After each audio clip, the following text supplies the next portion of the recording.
He was amazing. He was engaging. He really was able to give the kids a story so that they could relate.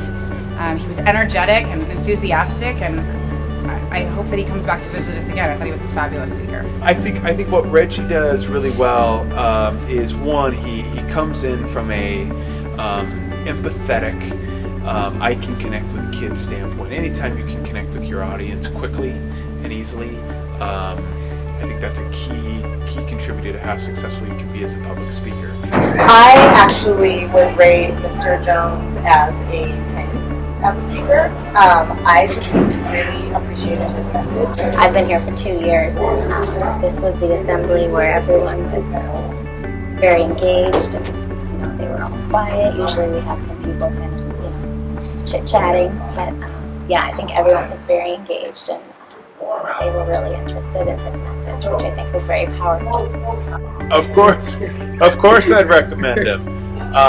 If I'm, for example, if right now I'm talking to another school or an administrative team, an activities director, any school looking to increase at times during lulls in a school year, such as late winter, early spring, or kick off a school year in a really kind of positive, constructive, productive way, he can deliver along those lines. I think he's got a tone, he's got a mindset. There's difficult things happening at home, and it's about persevering and working through those difficult times and jumping those hurdles, just like he talked about, and not letting them get in your way, because a lot of these kids are experiencing some of the same things that he talked about, and so just being able to work past those. And I loved the story about jumping through the hurdles at the end. It brought tears to my eyes, just being able to overcome all of those things.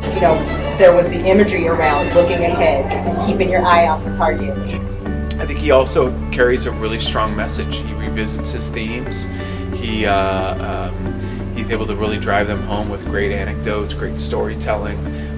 He's already got a lot of cachet with the kids, obviously, coming in with his background and everything, and so naturally he's got a lot of engagement and a lot of kids listening. Yeah.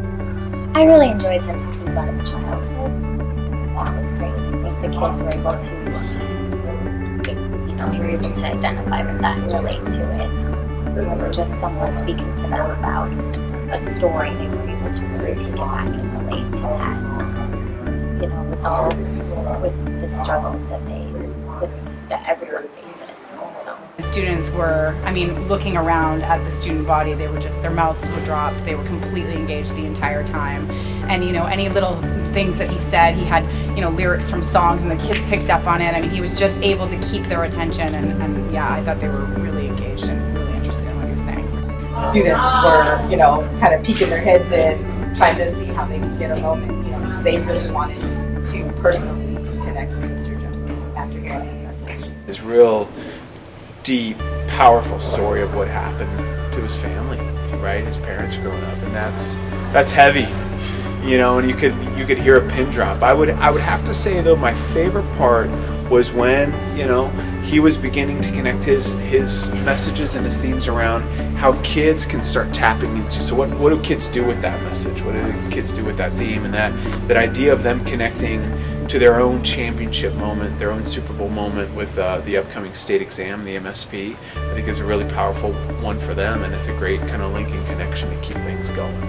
The part about the hurdles at the end, like I said, it brought tears to my eyes, and I want to continue the message that he was saying about going after your dream. They need hope, and kids are looking for those opportunities.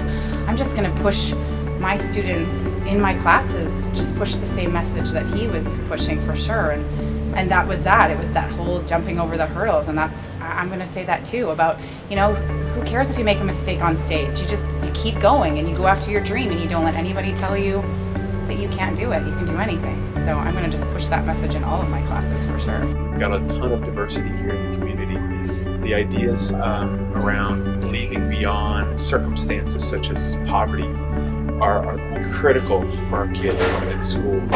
And he gives a nuanced perspective and a message and theme that many of our teachers cannot connect with kids on, quite frankly. And they connect with kids obviously in other ways, but he can bring such a freshness to that kids really buy into very quickly.